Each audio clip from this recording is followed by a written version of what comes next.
Curiosity killed the cat, huh? Welcome to my channel, or welcome back to my channel. My name is l.k.p, aka lowkeyprose, and I like to write about love and talk about friendships and life. So that's what we're going to be doing today. If this is your first time here, please subscribe, like, and comment. I'd love to hear from you and get your opinion. So let's start with our first topic for today, friendships. This actually came from one of the members in my Discord chat. Come join us, we talk every single day. What about navigating friendships and relationships in your 20s? We talked about it a while back. Thank you, Raya. Love you. Shoujo also wanted me to add how to maintain friendships as an adult, because it's so hard after college to make new friends. Friendships, to be honest, is kind of a tricky subject for me because I am an introvert extrovert. In my past, I have not had good friends. Especially like when we're growing up, we kind of have this disillusioned idea of what a friend is, because as soon as you're old enough to walk and talk, you're immediately in school. The constant people that you see every single day that you're in class with, you think that they're your friends. But are you really friends, or do you just guys have the same period? You know what I mean? And that kind of messed up my idea of friendships, because in middle school, I had a friend group that we were friends all throughout middle school and all throughout high school. Well,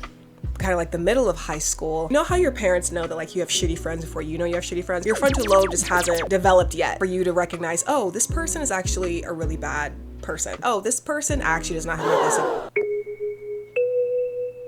And everything falls apart. You see what I mean? You know, just like my earring, things just don't work out. And trying to put it back together again when maybe you should just get new earrings. Fuck, okay, I'm just gonna get new earrings.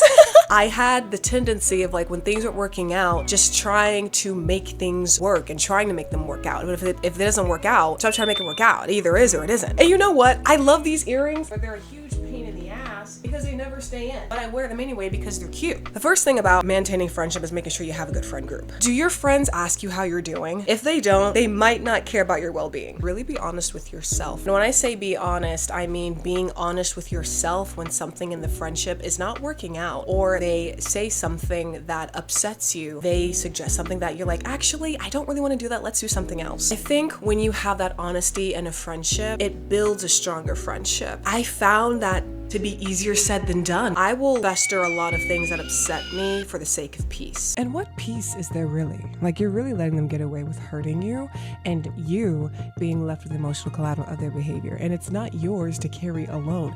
You tell them they fucked up. Don't let them walk away fine while you're still living with what they've done. You share that discomfort. I don't like confrontation. I don't like uncomfortable conversations. I'd rather us just kind of be chill and be good, and I just kind of demote you in my mind and keep it pushing than let you know when something bothered me or upset me. And if you're anything like me, I have delayed emotions. I will recognize in the moment that something has upset me, but I won't address it in the moment because it's like, well, I need to process why I felt the way that I did, what you did or said triggered me. I try to process my emotions before I immediately speak on them and immediately act on them, because everything doesn't need to be addressed. And then, you know, I take a couple of days to process my emotions, and by the time that I'm ready to talk about it, it's like a month. Being self-aware of the things that you need to work on, and being honest with your friends, and being okay with them walking away. If they're a real friend, they'll stay. If they have an issue with your boundaries, if they have an issue with you expressing your feelings, like if you try to express your feelings and it becomes an argument, they shouldn't be your friend. We can talk about difficult things without it being like a thing. I appreciate my solitude and my peace over anyone that could jeopardize it. And if that means that you gotta go, then you gotta go.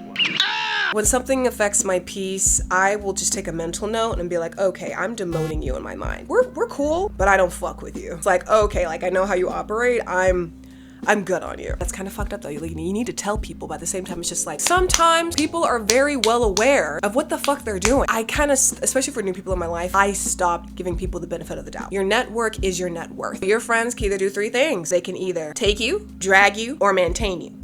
And it's up to you to really select the people in your life that inspire you, that make you feel like a better person, that cater to your life in some type of way. If they're just kind of like characters in your life that add no meaning to your plot, that add no meaning to your story, that add no meaning to what you have going on, it's just like they are like side characters. Okay, wait, I decided to sit down because I've been on my knees. Okay, hang on. I'm just gonna adjust this really quickly. I say to maintain a good friendship is consideration, inclusion, and the reciprocity. When you have something going on in your life, invite them. If you have an event that you really want to go to, invite them. If they post on their story something's going on in their life, swipe up, check in. Hey, what's up? Are you doing okay? How is everything? I hope that you're doing fine. Like, I do not talk to my friends every single day, but it's important to check in. I find that the friends that I have now, they'll support me. They love me. They tell me that they love me. I do feel that love. You don't love me. I just wish that I played a bigger role in their lives. Also, you can't force that. I find that friends will put you in the role that they see you in. I remember I saw this TikTok a long time ago of like, when I make new friends, I asked you to hang out last time, you have to ask me to hang out. Otherwise, we're not hanging out. You know, it's a little cutthroat, but I understand where she's coming from because it's reciprocity. You know, if I'm giving you energy and I'm putting effort into this relationship, into this friendship, I expect the same thing from you. How to make friends out of college? Great fucking question. How I did it, because I was in the same boat. After college, I was like, it was very that. It was very that. I found spots in my area, which is Charlotte. I kept consistently going to those areas, those spots, and talking to the people there. And you find that when you go to the same spots, the same events, the same crowd of people tend to go to those types of events. So I just kept showing up and talking to the people there. Immediately after I meet people and we exchange Instagrams, I send a DM to be like, hey, it was so nice to meet you. That way they're at the top of your list when it comes to messages, and like you can DM back and forth and like make some shit shake. That's how I met a lot of my friends, some through friends of other friends. I love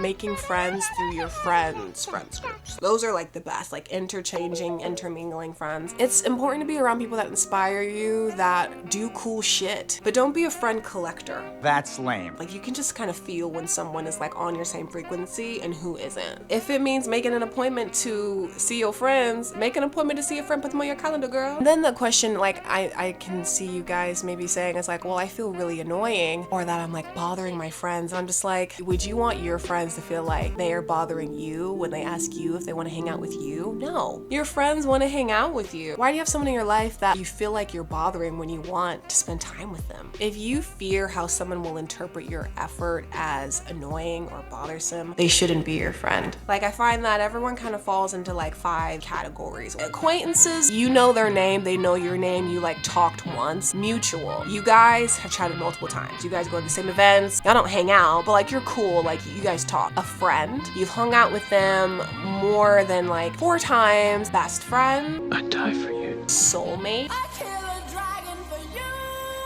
I'm fortunate enough that I did meet my platonic soulmate at the time. It was a slow burn kind of thing, but she was very guarded and didn't like people. I kind of was like, hey, I'm gonna make you my friend because I really like you. I just kind of grew on her. That was my girl. There again, we were in college, so I saw her like almost every single day. We had classes together. We did homework together, partied together, and shit was going on with her family. She'd stay with me, cry together. She taught me how to drive. Okay, I get it. But then like we had our hurdles, and we had a lot of uncomfortable conversations that did ultimately kind of nicker at our friendship. Ultimately, why our friendship ended was because we decided that we were going to live together after college. Big mistake. Big. Huge. I strongly believe that you probably can live with your friends depending on your individual upbringing. If you grew up with siblings and you grew up with lots of people in the household type teas, that can probably be like pretty easy for you. If you're someone that's an only child, has never had to share anything ever, if I didn't want to, doesn't like cleaning up after people, likes their own space, their own alone time, gets really moody when I don't get my own time, it can be really bad.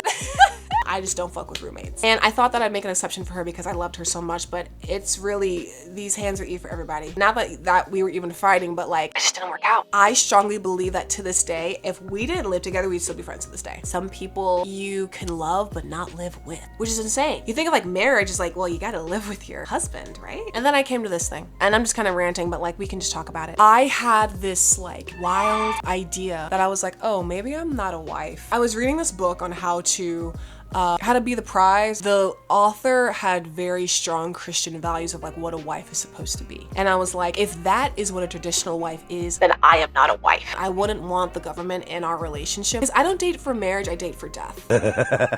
I'm very intense. I can tell. If you come into my life, like we're together like forever until I see you again in the next life, or you're a frog and I'm the leaf. I am a very non-traditional wife. Marriage can be whatever you want it to be if you choose someone that is all also okay with the definition of a marriage being open to interpretation. If we live together, you get your own room, I get my own room, my own bathroom, and I don't clean up after you. The moment I clean up after you, I'm gonna want to kill you. We hire a maid. Like, we clean up after ourselves like throughout the week until the maid comes to do like the final sweep. Okay, let's get back on track here. One of my friend's mothers, she said, "You see my friends, you see me," which is true. Because at the time I was like, no, like, yeah, I mean, I hang out with her. I don't really respect her choices, but like, she's cool. Like, I like her. I fuck with her. If you associate with that, what does that make you?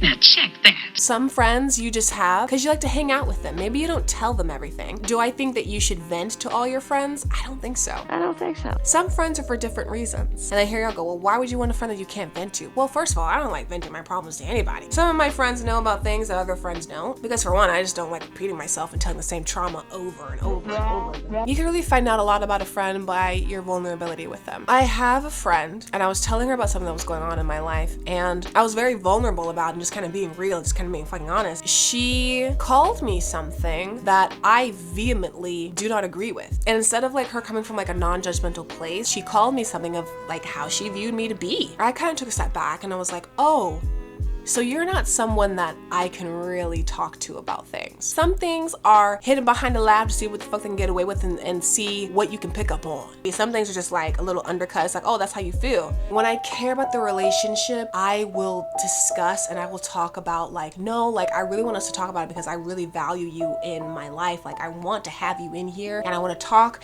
and I want us to get through it. But when I find that you got me fucked up, I am going to create an environment that is so toxic. someone that really fucks with you, they're going to see your vulnerability as a prized possession. I am letting you see the real me right now. This is me being vulnerable. This is me being open. This is me like basically putting down my mask, putting down my guard, putting down my wall. When I give you this information, how are you going to receive my vulnerability? If you can vibe with this, if you're still rocking with me, I love you. Just hang with me, hang with me. It's honestly the worst feeling in the world to be like, I want you to see me, and have someone not want to see that anymore.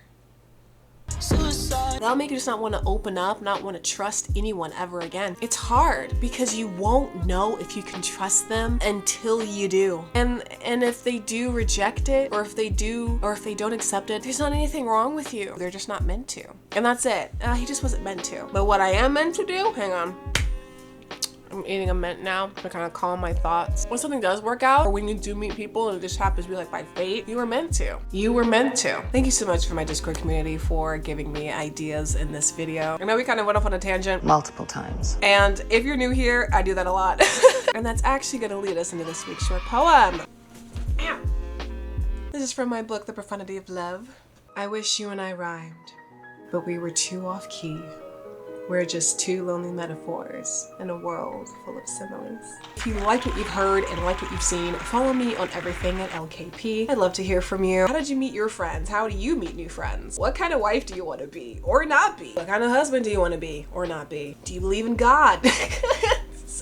Let me know in the comments. Until next time, safe travels. I wonder when you hold her, she's just a placeholder. When you look into her eyes, you remember how brown you made mine. I guess it's delusion, and when you see me, it's proven. I'm on the sideline.